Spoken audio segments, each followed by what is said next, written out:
Okay, let's go. Elden Ring boasts one of the most enormous and interesting open worlds in fantasy that I've ever seen. So of course, I was excited to dive deep into the story in a manga format, because surely it was going to be amazing, right? No, I was wrong.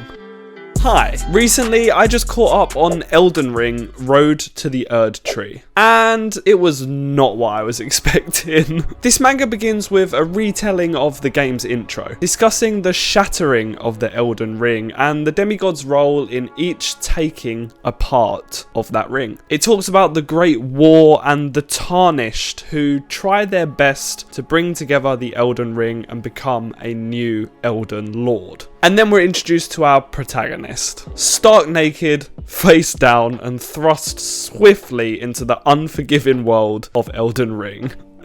Because Road to the Erdtree is not a serious retelling of one of the best fantasy stories of all time. No, it is a comedy manga.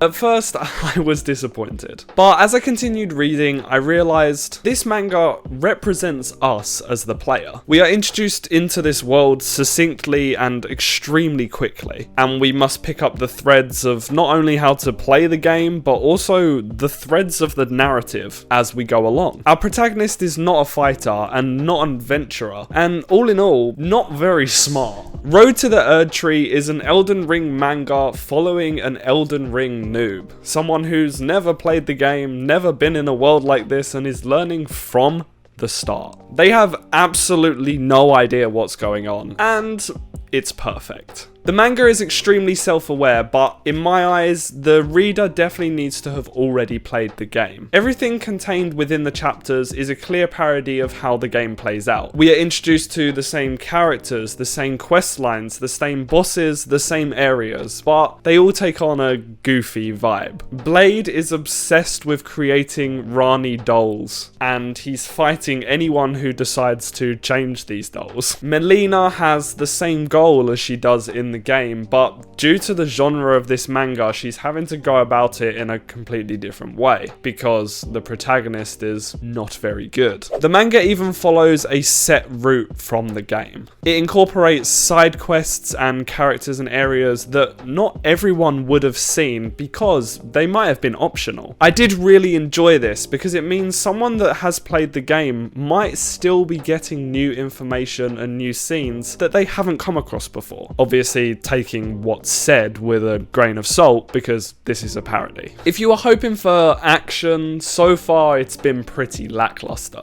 As aforementioned, main character equals noob, so fights are often avoided, but they're done so in a comedic way that plays well into the source material and the world. Despite this, the events are always extremely tongue-in-cheek and completely opposite on how anyone would go about playing Elden Ring. The manga is inherently funny as long as you have a base understanding of the game and its lore already. There were points where I audibly laughed, and I'm sure there are going to be plenty more. As always, we have to talk about the art, and whilst most of the stuff in this manga is parodical. Is that even a word? I think it's a word. The art is absolutely nothing to scoff at. Elden Ring, and by extension From Software, is notorious for their amazing design ability. So it's awesome to see the locations and characters being incorporated here, basically as a reflection of how they look in the game. But we also get to see different scenes, different facial expressions, and different movement from the characters, because there isn't so much talking or moving from the NPCs in Elden Ring. I don't want to say too much about what happens during these chapters, because I think this manga is something that you really need to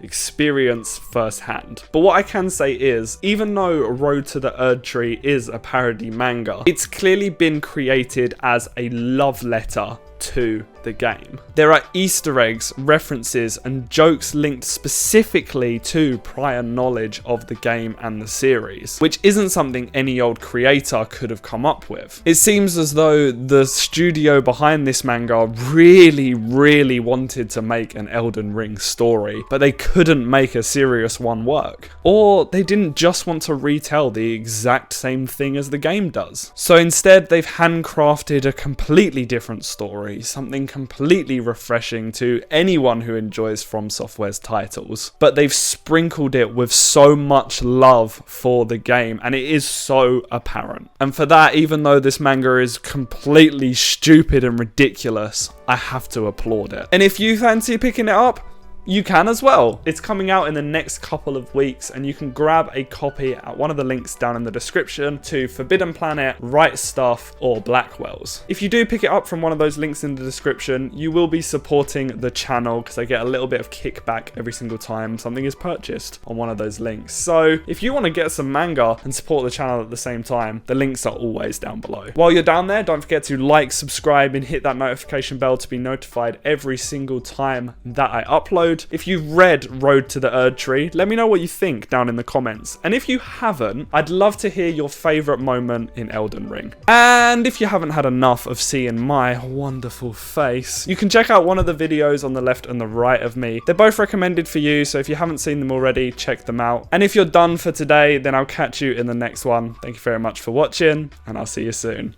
Bye bye.